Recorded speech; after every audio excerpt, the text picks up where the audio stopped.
Thomas froze mid-step, his breath forming icy clouds in the bitter air. He had been tracking movement in the snow, expecting a deer, but there it was. A German shepherd curled protectively around her pups, their tiny bodies trembling in the frost. He raised his rifle instinctively, unsure if danger lurked nearby. Suddenly, a low, guttural growl from deep in the forest made his heart race. Wolves. Time was running out, and he had to decide: leave them or risk his own life to save theirs.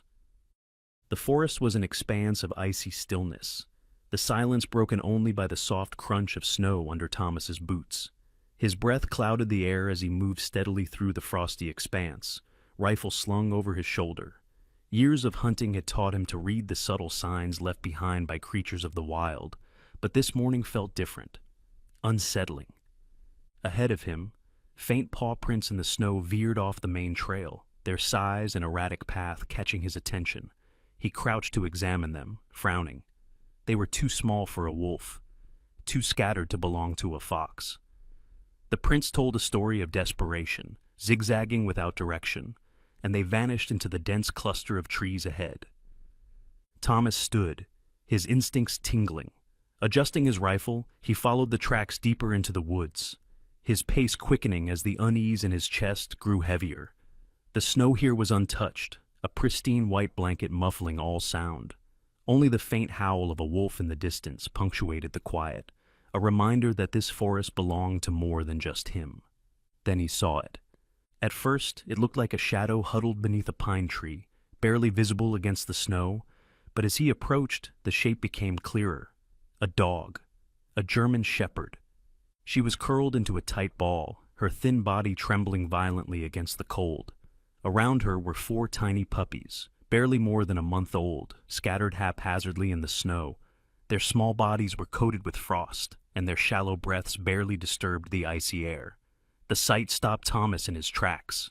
The mother dog lifted her head weakly as he drew closer, her amber eyes locking onto him with a mixture of exhaustion and fear. Her ears perked slightly, but the rest of her body remained motionless, as though she could no longer summon the strength to move. Thomas took in the scene before him.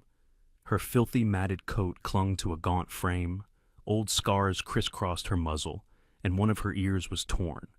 This was no ordinary stray. She had suffered greatly, yet she still clung to life for the sake of her pups. Thomas's eyes moved to the puppies, each one barely stirring in the snow. Their black and tan fur, damp and speckled with frost, did little to shield them from the biting cold. One of them let out the faintest of whimpers before falling silent again. A low growl rumbled from the mother's throat, weak but determined. Her body shifted slightly, as if she were trying to shield her puppies from this stranger. Thomas froze, raising his hand slowly to show he meant no harm. "It's all right," he murmured, his voice low and steady. "I'm not here to hurt you." The growl softened, but didn't disappear entirely. The mother's amber eyes stayed fixed on him, unblinking. She was afraid, but there was something else in her gaze, a silent plea. Thomas crouched a few feet away, scanning her condition more closely. Her body trembled not just from the cold, but from sheer exhaustion. She had likely been out here for days, possibly longer. The thought sent a pang through his chest. No creature should have to endure this, much less one trying to protect her young. A sudden, distant howl shattered the moment. Thomas's head snapped up, his pulse quickening. The wolves were closer now, their calls echoing through the trees. He glanced around, his hunter's instincts kicking in. The tracks he'd followed must have attracted their attention. If he didn't act quickly, the mother and her pups wouldn't stand a chance. The growling returned, sharper this time. Thomas turned back to the German shepherd, her eyes now darting toward the tree line. She sensed the danger as acutely as he did. She shifted again, her trembling body pressing closer to her puppies, as if preparing to defend them one last time. Thomas clenched his jaw. He couldn't leave them here. "All right," he muttered under his breath, shifting his rifle onto his back. "We don't have time for this." Reaching into his jacket, he pulled out a wool blanket, the only extra layer he had brought with him. Slowly he spread it over the puppies, tucking them in as gently as he could. Their small bodies barely stirred, but the faint warmth of the blanket seemed to settle them. The mother growled again, her ears flattening as he worked. "I know," he said quietly, his voice steady but firm. But if I don't help, they're not going to make it. Neither are you." She didn't move, but the growl softened once more. Her eyes followed his every movement, watching as he carefully wrapped each puppy in the blanket. Their weight was almost negligible as he lifted them, cradling the bundle close to his chest. The mother let out a low whine, shifting onto her front legs as if to follow, but her body gave out, and she collapsed back into the snow. Thomas cursed under his breath. She was too weak to walk on her own, and the wolves were closing in. "Come on," he urged, his tone sharper now. "I'm not leaving without you." The mother raised her head slightly, her gaze flicking between him and her pups. Her body trembled as she tried again to stand, but it was no use. She let out another whine, this one softer, almost resigned. Thomas glanced over his shoulder. The howls were louder now, more distinct. The wolves were circling, their cries echoing from different directions. His grip on the puppies tightened. "Damn it," he muttered. Without wasting another second, he knelt beside the mother, looping his arms under her frail body. She flinched, but didn't resist as he lifted her. Her weight was heavier than he expected, but he adjusted his grip, careful not to jostle her too much. Balancing the bundled puppies against his chest and the mother's weight on his shoulder, Thomas straightened, his legs straining against the snow. The cold bit into his exposed hands and face, but he ignored it. The wolves' howls were deafening now, their presence almost tangible in the dense forest. Thomas took a deep breath, steeling himself. "I don't know if we're going to make it," he said quietly. His words meant as much for himself as for the dog. "But I'm not leaving you here." With that, he turned and began the slow, grueling trek back toward his cabin, the weight of his decision pressing down on him as heavily as the snow underfoot. The snow crunched heavily under Thomas's boots as he trudged through the forest, the weight of the mother German shepherd on his shoulder, and the bundled puppies pressed tightly against his chest. His breath came in short, visible puffs, and his muscles burned from the effort. But he didn't stop. The cold bit at his exposed hands, and the distant howls of wolves spurred him forward. Glancing over his shoulder, he could see the mother dog's head hanging low, her amber eyes half closed with exhaustion. Yet, even in her weakened state, her ears twitched at every sound, her body tense as if bracing for an attack. There was something fiercely protective about her, a strength that defied her frailty. The wolves were closing in. Thomas's ears picked up faint rustling in the underbrush, the unmistakable sound of paws crunching through the snow. The pack was circling, their howls growing louder and more coordinated, echoing through the dense trees. They were testing him, gauging his speed, his weakness. "Damn it," he muttered under his breath, adjusting his grip on the dog and the puppies. He couldn't afford to stop, not now. A low growl rumbled from the shepherd. She lifted her head weakly, her ears perked and eyes flickering toward the shadows between the trees. Thomas followed her gaze, his heart hammering in his chest, as he caught sight of movement, a blur of gray darting through the snow. "They're getting bold," he said quietly, his voice steady despite the growing panic gnawing at him. The shepherd let out a weak bark, her body twitching as if she were trying to free herself from his grasp. Thomas tightened his hold, his voice firm but calm. "Stay still, girl. I've got you." But the wolves weren't waiting. One of them stepped into the clearing ahead, its eyes gleaming in the pale moonlight. It was a large male, its coat thick and dark, its posture low and predatory. It stared at Thomas, its head tilting slightly as if sizing him up. The shepherd snarled, her teeth baring despite her exhaustion. Her growl was low and unsteady, but it carried an undeniable defiance. "Easy," Thomas muttered, his grip tightening on his rifle. He shifted the puppies in his arms, trying to keep them as still and warm as possible. The wolf took a step forward, its head lowering further, its growl rumbling in its throat. Thomas's pulse quickened, his body tensing as he calculated his next move. If the pack attacked now, he wouldn't stand a chance, not while carrying the dogs. A second wolf appeared, this one smaller but equally menacing, its yellow eyes fixed on Thomas. The two predators began to circle, their movements slow and deliberate. Thomas cursed under his breath, his mind racing. He could try to scare them off with a warning shot, but the risk of drawing more wolves was too great. Then, something unexpected happened. The mother shepherd twisted in his arms with a sudden burst of energy, forcing him to lower her to the ground. She staggered as her paws hit the snow, her legs trembling. But she didn't collapse. Instead, She planted herself firmly between Thomas and the wolves, her body low and her teeth bared. "Are you crazy?" Thomas hissed, stepping forward to pull her back, but the look in her eyes stopped him. It wasn't fear. It was something primal, something fierce. The shepherd's growl grew louder, her body shaking with the effort, but she didn't waver. The wolves hesitated, their circling slowing as they regarded her. Thomas stood frozen, his rifle raised, but his finger resting lightly on the trigger. He could see it now. This wasn't just a desperate mother. There was something extraordinary about her. A protective instinct so strong it seemed to defy her physical limits. One of the wolves lunged, snapping at the air as it tested her resolve. The shepherd didn't back down. She lunged forward, her growl erupting into a bark that echoed through the clearing. The sudden ferocity of her movement startled the wolves, and they stopped, their ears flattening. "That's right," Thomas murmured, his voice barely above a whisper. "You're not just any dog, are you?" The wolves hesitated for a moment longer, their predatory gaze shifting between Thomas and the shepherd. Finally, with a frustrated growl, the larger wolf retreated, melting back into the shadows of the forest. The others followed, their eyes lingering for a moment before they disappeared into the trees. Thomas let out a breath he hadn't realized he'd been holding. The shepherd collapsed into the snow, her body trembling violently as the last of her strength gave out. "All right," Thomas said, kneeling beside her. "You've done your part. Let me take it from here."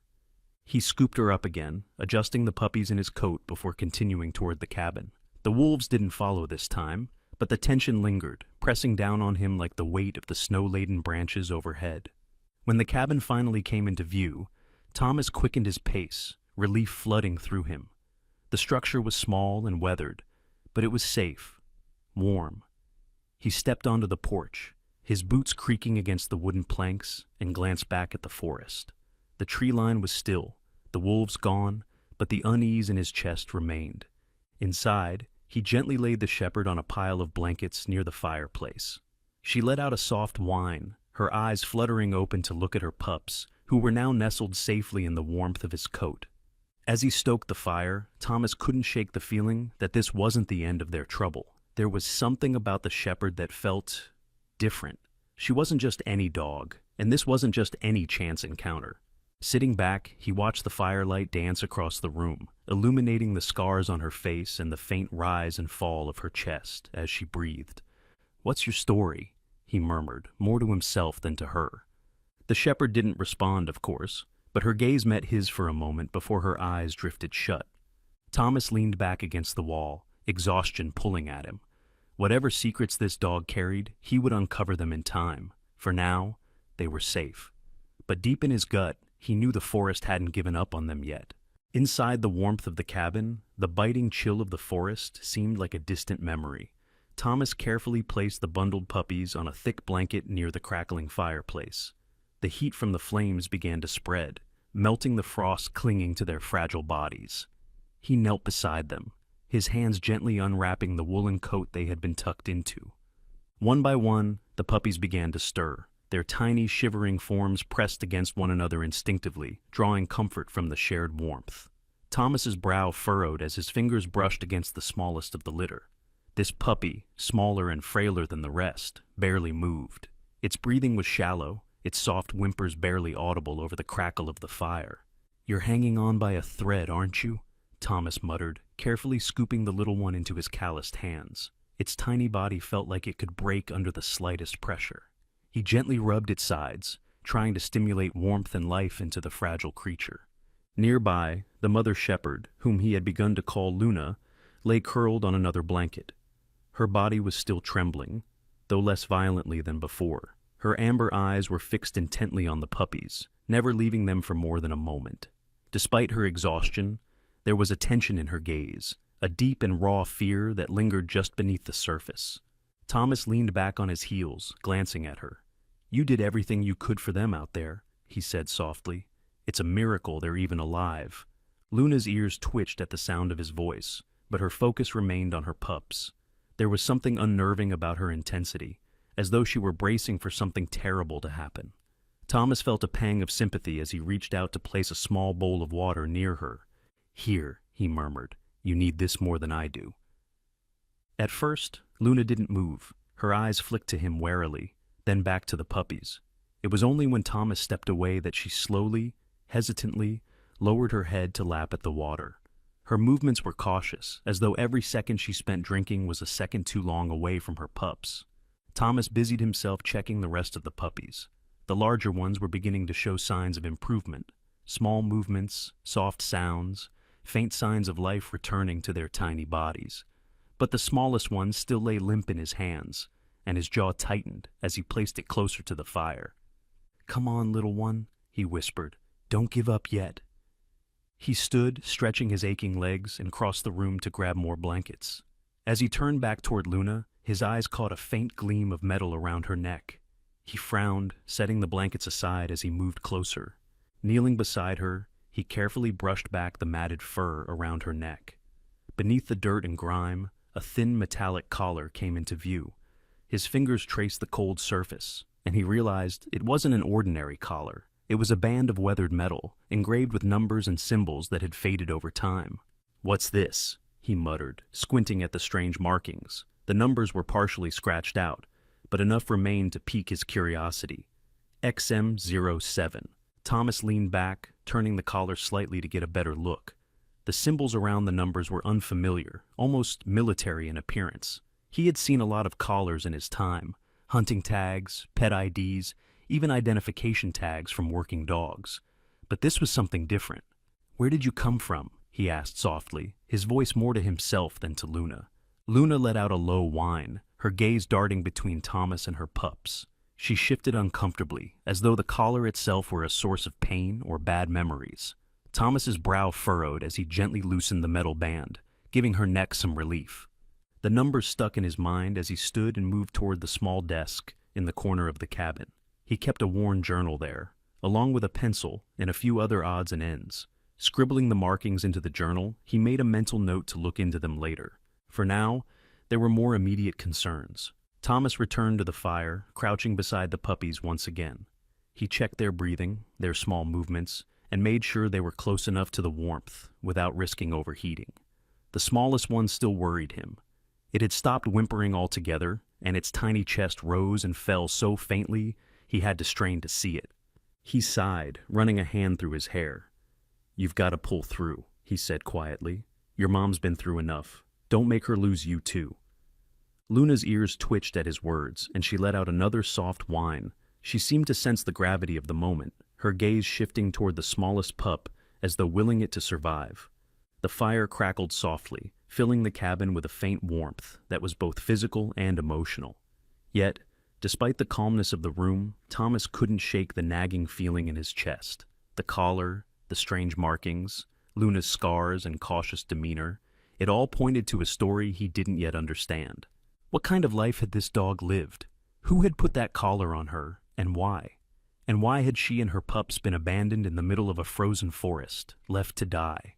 Thomas glanced out the small window, his eyes scanning the dark tree line beyond the cabin.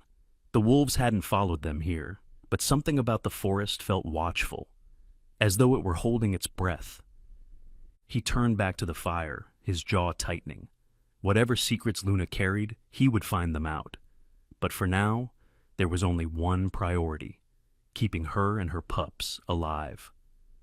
Thomas settled onto the floor beside them, his rifle resting within arm's reach. Luna's amber eyes met his briefly before she lowered her head onto her paws, finally allowing herself to rest. "Rest while you can," he murmured, his gaze drifting back to the faint glow of the fire. "We'll need our strength for whatever comes next." The crackling of the fire filled the silence as Thomas leaned back, his mind churning with questions that the quiet night refused to answer. The following morning Thomas rose early, his mind restless from the events of the previous day. The fire in the hearth had burned low, but the cabin was still warm. Luna lay curled protectively around her puppies, her amber eyes fluttering open as Thomas moved quietly around the room. The pups seemed stronger now, their faint breath steadier as they nestled close to their mother. Even the smallest of them, the one Thomas had worried might not survive, had begun to stir with weak but promising movements. Despite the progress, an unease lingered in his chest. Thomas's thoughts returned to the strange collar around Luna's neck and the markings engraved on it. XM07. He couldn't ignore the questions swirling in his mind. Where had she come from? And why had someone abandoned her and her pups in the middle of the forest? He needed answers. After a quick breakfast and ensuring Luna and the pups were safe and warm, Thomas grabbed his rifle and set out. The air was sharp and cold as he retraced his steps through the snow-covered forest, following the faint trail they had taken the day before. The wolves were gone, their tracks obscured by the fresh snow, but Thomas kept his rifle ready.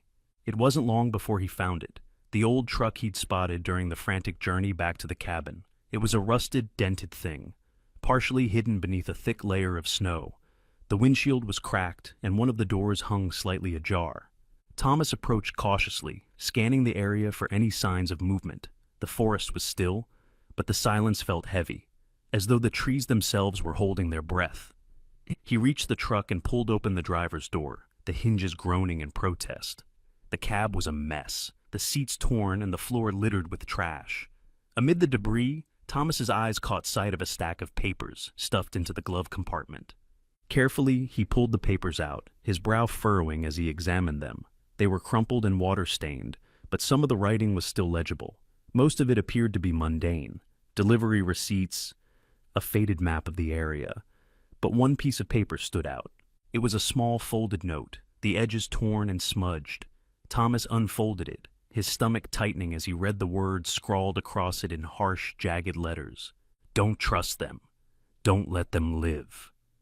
He stared at the note, his mind racing. Them? Who was them? His gaze shifted to the back of the truck, where the faint outlines of paw prints led away from the vehicle. Shaking his head, Thomas climbed into the cab and began searching more thoroughly. Underneath the seat, he found a small leather folder. Inside were more documents. This time, they painted a darker picture. The papers revealed that the truck had been registered to a private facility specializing in protection dog training. Thomas frowned as he read further.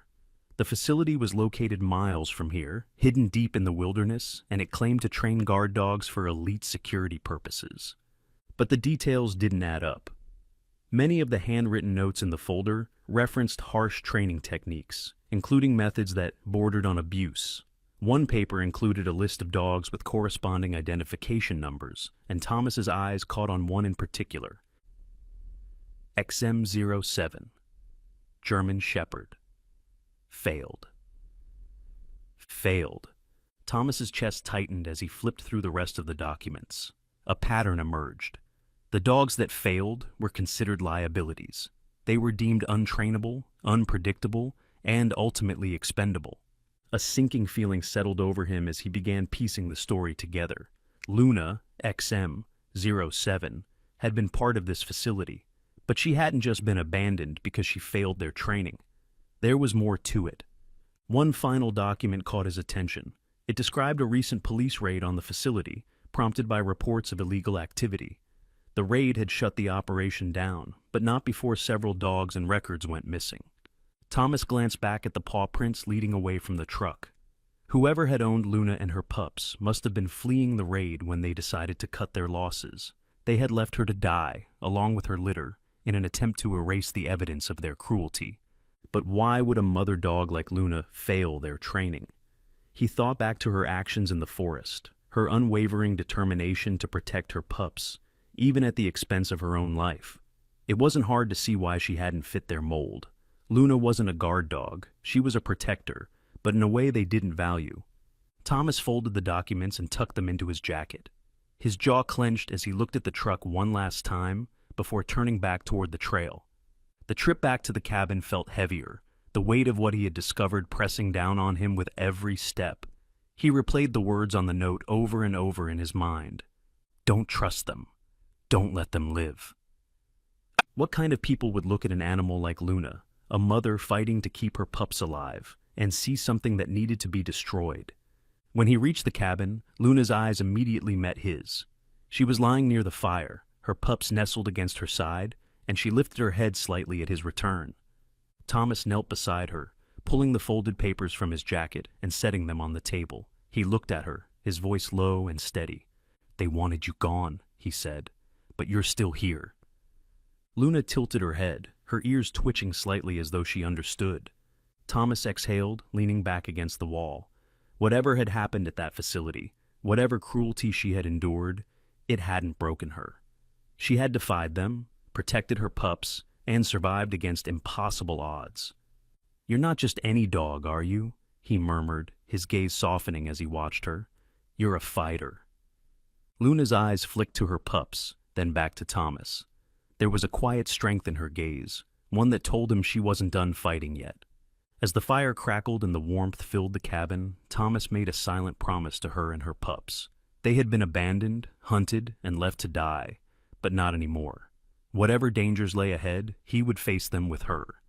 Because some lives were worth protecting, no matter the cost. Back at the cabin, Thomas sat at his desk, the collar from Luna lying beside his laptop. The fire in the hearth crackled softly, casting long shadows across the room. Luna lay near the fire with her puppies, her amber eyes following his movements with quiet vigilance. The number etched into the metal collar, XM07, had been haunting him since he first saw it. The files he had found in the abandoned truck painted a grim picture, but Thomas had a feeling there was more to the story. Much more. He typed the sequence of letters and numbers into the search engine, his fingers hesitating briefly over the keyboard. What he was about to find, he couldn't say, but the pit in his stomach told him it wasn't going to be good. The screen loaded, and at first nothing seemed out of the ordinary. The results pointed to a few generic articles about dog breeding and training. But as Thomas scrolled further, a link caught his eye. It was buried deep among the results, the URL a string of nonsensical characters that didn't make sense. The title of the page read, "Restricted File, Canine Operations, XM07. Thomas frowned. His hand hovered over the mouse, his curiosity battling with his instincts. Clicking on the link could mean trouble, but he was already in too deep to stop now. He clicked. A password prompt appeared on the screen. Thomas cursed under his breath, unsure how to proceed. Then he remembered the documents he'd found in the truck. Digging through his jacket, he pulled out the leather folder and rifled through its contents. One of the papers contained a handwritten set of codes. He typed them in one by one until, finally, the screen changed. A flood of documents and videos filled the screen. Thomas's eyes widened as he skimmed the files, his stomach turning with every line he read. The facility that had trained Luna wasn't just a simple dog training center. It was part of a larger operation involved in illegal activities, smuggling, weapon trafficking, and even organized crime. The dogs were trained not only as guards, but as tools of intimidation and violence. They were conditioned to attack on command, to kill if necessary, and to defend shipments of illegal goods with their lives. Thomas's hands tightened into fists as he read further. The methods used to train the dogs were cruel and inhumane. Deprivation, physical abuse, and psychological torment were standard practice. Any dog that showed signs of resistance or failed to meet their standards was eliminated. Then he found a file labeled XM07 Behavioral Evaluation. Thomas hesitated, his heart pounding in his chest. He opened the file, and a video began to play. The grainy footage showed a stark training room, cold and industrial. Luna was in the center, her coat clean but her posture tense. She was younger, her body unscarred, but her eyes carried the same fierce determination Thomas had seen in the forest. A man entered the frame, holding a metal rod. He pointed to a cage in the corner of the room where a small, trembling puppy was confined. Thomas recognized the puppy immediately. It was Shadow, the smallest of Luna's litter. The man barked a command, his voice sharp and cruel. Luna didn't move. The man repeated the command, louder this time, and when Luna still refused, he struck her with the rod. She yelped, but didn't back down. Her eyes were locked on the cage, her body positioned protectively between the man and the puppy. The man's frustration grew. He struck her again, this time harder, but Luna only growled, low and threatening. When he moved toward the cage, Luna lunged.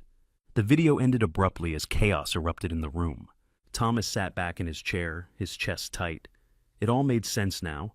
Luna hadn't failed because she was untrainable. She had failed because she refused to comply with cruelty. She had defied her trainers to protect her pups, even at the cost of her own safety. No wonder she had been scarred, beaten, and ultimately abandoned. To the facility, she was a liability, a dog that couldn't be controlled. Thomas ran a hand over his face, trying to process what he had just seen. Luna wasn't just a victim, she was a survivor, and her pups weren't just innocent bystanders, they were evidence. As he scrolled through more files, a chilling realization began to form. The note he had found in the truck, "Don't trust them. Don't let them live," wasn't a warning. It was a directive. Whoever had abandoned Luna and her pups hadn't done it out of carelessness or desperation. They had done it to erase the evidence of their crimes. And now, if anyone from that facility discovered that Luna and her pups were still alive, they would come back to finish the job. Thomas leaned back in his chair, his mind racing. He looked over at Luna, who had lifted her head to watch him. Her eyes, filled with both exhaustion and resilience, met his. "You've been through hell," he said softly, "and they're not done with you yet." Luna let out a soft whine, her gaze shifting to her pups, as if to reassure herself that they were still safe. Thomas stood, his jaw set. Whoever had done this to Luna and her family wasn't going to get a second chance. He wouldn't let them. Moving to the cabinet by the door, he grabbed his hunting rifle and checked the ammunition. Then he secured the windows and doors, double-checking every lock. "Let them come," he muttered, his voice low but firm. "We'll be ready." The night was unnervingly still, the kind of silence that felt like the forest itself was holding its breath. Thomas sat near the fire, absently stroking Luna's head as she lay beside him. The puppies were nestled in a bundle of blankets, their tiny bodies rising and falling with peaceful breaths. For a moment, everything felt safe. Then, it started. A distant howl echoed through the trees, long and drawn out, sending a shiver up Thomas's spine. Luna's ears perked immediately, her body tensing. The howl was familiar. The wolves were back. But before Thomas could rise, another sound joined the howling, one that didn't belong to the forest. Engines. The low rumbling growl of engines cut through the stillness, growing louder with each passing second. Thomas's pulse quickened as he moved to the window. Pulling back the curtain just enough to see, his stomach dropped. Two men, clad in dark jackets and carrying rifles, stepped out of a black SUV parked just beyond the tree line. Their faces were partially obscured by scarves, but their intent was clear. They moved purposefully, their weapons slung low but ready, scanning the forest as they advanced toward the cabin. "Damn it," Thomas muttered under his breath. He turned to Luna, who was already on her feet, her body trembling, but her growl low and menacing. "Stay with me, girl." He moved quickly, grabbing the bundle of blankets containing the puppies and heading toward the trapdoor at the far end of the cabin. Beneath it lay a small makeshift cellar, originally meant for storing food and supplies. It would have to do. He gently placed the puppies inside, making sure they were tucked safely against the insulated walls. Luna followed him to the trapdoor, her growl growing louder as the sound of boots crunching in the snow drew nearer. Thomas knelt beside her, placing a hand on her head. "I need you to stay calm," he whispered, meeting her amber eyes. "We'll get through this." He secured the trapdoor, hiding it beneath an old rug before grabbing his hunting rifle from the corner. Checking the ammunition, he took a deep breath, his mind racing. Whoever these men were, they weren't here by chance.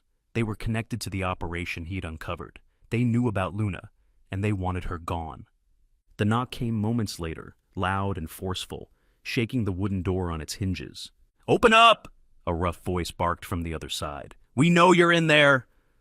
Thomas didn't respond. Instead, he positioned himself by the window, his rifle at the ready. He could see their shadows moving just outside, their voices low and urgent. "This isn't a game," the second man called out. "We just want what's ours. Hand over the dog, and we'll leave you alone." Luna's growl deepened, her body poised as if ready to attack. Thomas could feel the tension radiating from her.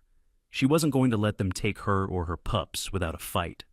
The first man tried the door handle, shaking it violently when he found it locked. "Last warning," he shouted. "Open the door, or we'll open it for you." Thomas steadied his breath, his finger hovering over the trigger. The next moment was chaos. The door burst open with a deafening crack as the men forced their way inside, rifles raised. Luna lunged without hesitation, her growl erupting into a furious snarl as she charged the nearest intruder. The man stumbled back, cursing as her teeth sank into his arm, forcing him to drop his weapon.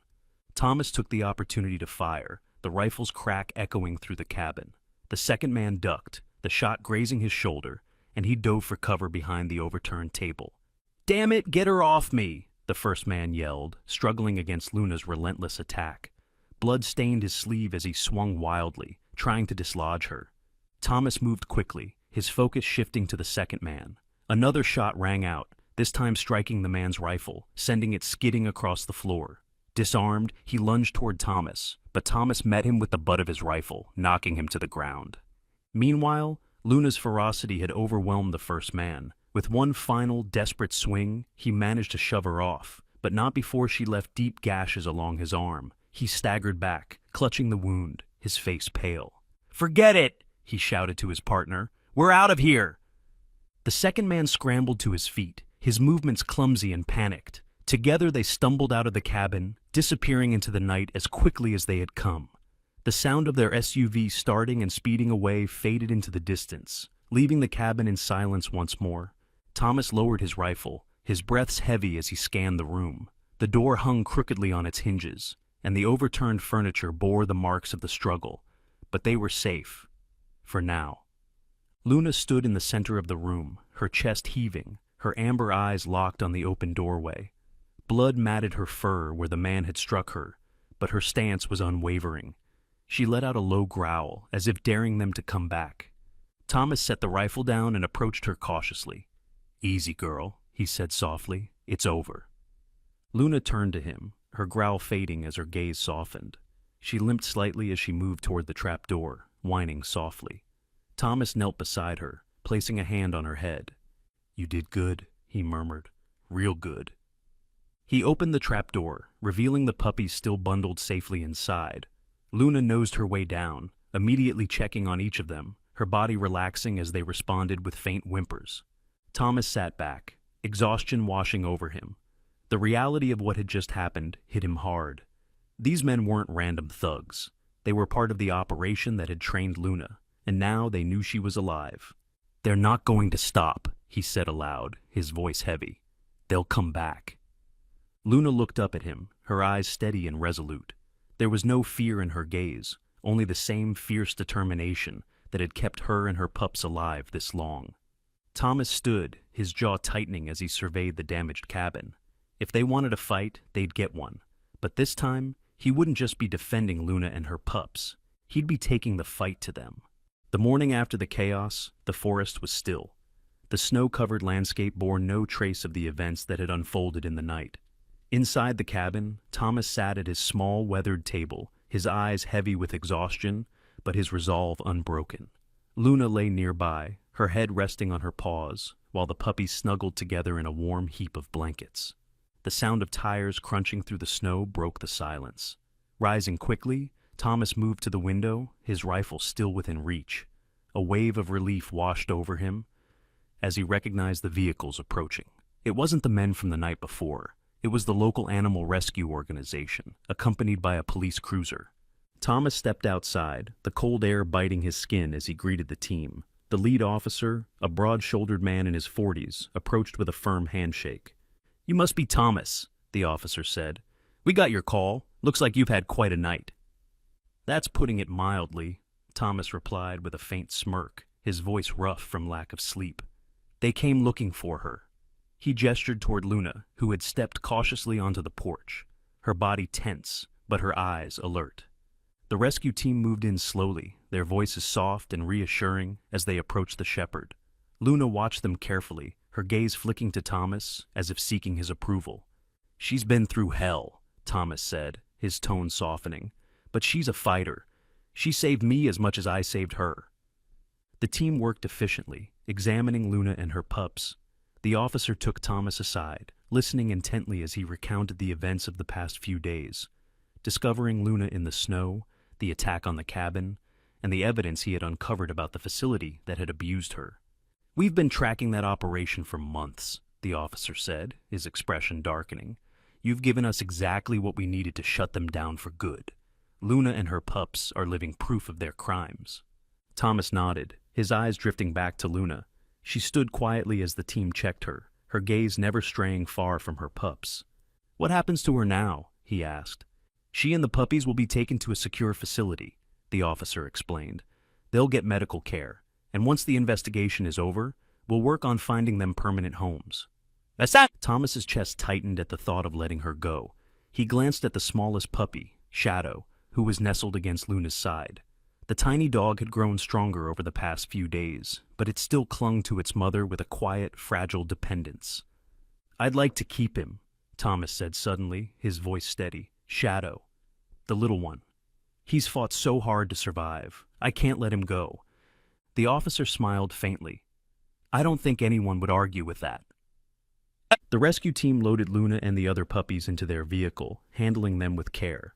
As they prepared to leave, Luna turned, her amber eyes locking onto Thomas. For a moment, they simply looked at each other, an unspoken understanding passing between them. "Thank you," he said softly, his voice barely audible over the crunch of snow. Luna let out a low whine, her gaze lingering for a heartbeat longer before she turned to settle beside her pups. Later that day, as the sun began to set, Thomas stood outside the cabin, watching Shadow explore the snow for the first time. The tiny dog bounded clumsily through the drifts, his soft black and tan fur glinting in the fading light. A faint movement in the distance caught Thomas's eye. Luna stood at the edge of the tree line, her silhouette framed by the orange glow of the setting sun. She watched him and Shadow with a calm, steady gaze, her body relaxed and her posture peaceful. Thomas raised a hand in silent acknowledgement, and for the first time, he saw Luna's tail wag ever so slightly. It was a brief, subtle motion, but it spoke volumes. A ray of sunlight pierced through the clouds, casting a golden beam across the snowy landscape. Shadow barked happily, chasing the light as it danced across the ground. Thomas smiled, a deep sense of peace settling over him. The past few days had been a whirlwind of chaos and danger, but they had emerged stronger. Luna and her pups had found safety, and Shadow had found a home. As the light faded and the first stars appeared in the sky, Thomas turned back toward the cabin, his heart lighter than it had been in years. Because even in the darkest of times, there was always hope.